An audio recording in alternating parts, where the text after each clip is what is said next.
দেশের উপকূল ও পাহাড়ি এলাকায় রাত থেকে থেমে থেমে বৃষ্টি হচ্ছে, প্লাবিত হচ্ছে নিচু অঞ্চল।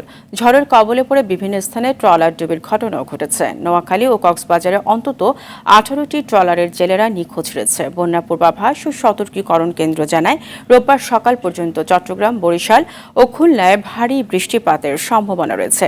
সমুদ্র বন্দরকে 3 নম্বর সতর্ক সংকেত দেখাতে বলা হয়েছে। জেলা প্রতিনিধিদের তথ্যছবিতে সৈয়দ মাহমুদের প্রতিবেদনে থাকছে এরই বিস্তারিত।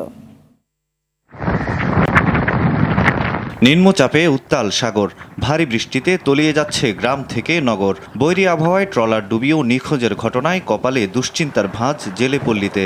ভারী বৃষ্টিতে ফের বন্যার শঙ্কা জনপদে। বৃষ্টিতে বরিশাল নগরীতে তীব্র জলাবদ্ধতার ভোগান্তিতে মানুষ।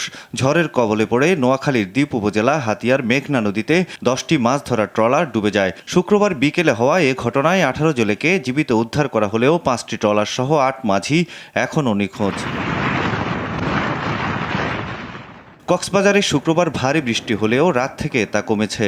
বৈরী আবহাওয়ার কবলে পড়ে 13টি ফিশিং ট্রলারের অন্তত 500 মাঝি মাল্লার সঙ্গে গতকাল থেকে যোগাযোগ করা যাচ্ছে না। সকালে নোয়াখালীর হাতিয়ার ভাষান্তর সংলগ্ন নদীতে লাইটার জাহাজ থেকে পড়ে নিখোঁজ জাহাজটির খালাসি মোহাম্মদ রাকিব হোসেন।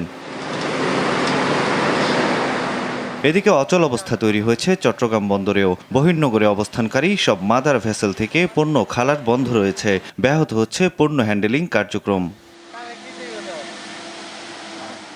বন্যা পূর্বাভাস ও সতর্কীকরণ কেন্দ্র জানিয়েছে, রোববার সকাল পর্যন্ত হালদা, সাঙ্গু সহ চট্টগ্রাম বিভাগের বিভিন্ন নদ নদীর পানি বাড়বে। এতে কক্সবাজার, বান্দরবান, খাগড়াছড়ি, ফেনী, কুমিল্লা, নোয়াখালী সহ আশপাশের জেলার নিম্নাঞ্চল প্লাবিত হতে পারে। এছাড়া ভারী বৃষ্টিপাতের সম্ভাবনা রয়েছে ঢাকা, বরিশাল ও খুলনায়। দেশের প্রতিটি সমুদ্র বন্দরকে 3 নম্বর সতর্ক সংকেত দেখিয়ে যেতে বলেছে আবহাওয়া অফিস। আগামীকাল যেটা দক্ষিণ পাটের দিকে বৃষ্টি অনেকটা কমে যাবে, 4টা সমুদ্র বন্দরকে 3 নম্বর স্থানীয় সতর্ক সংকেত দেখিয়ে যেতে বলা হয়েছে। এবং এর সাথে যেটা হচ্ছে আপনার বিশেষ করে নদী বন্দরগুলোকে আমরা 2 নম্বর নৌ হুঁশিয়ার সঙ্গে দেখিয়ে যেতে বলা হয়েছে।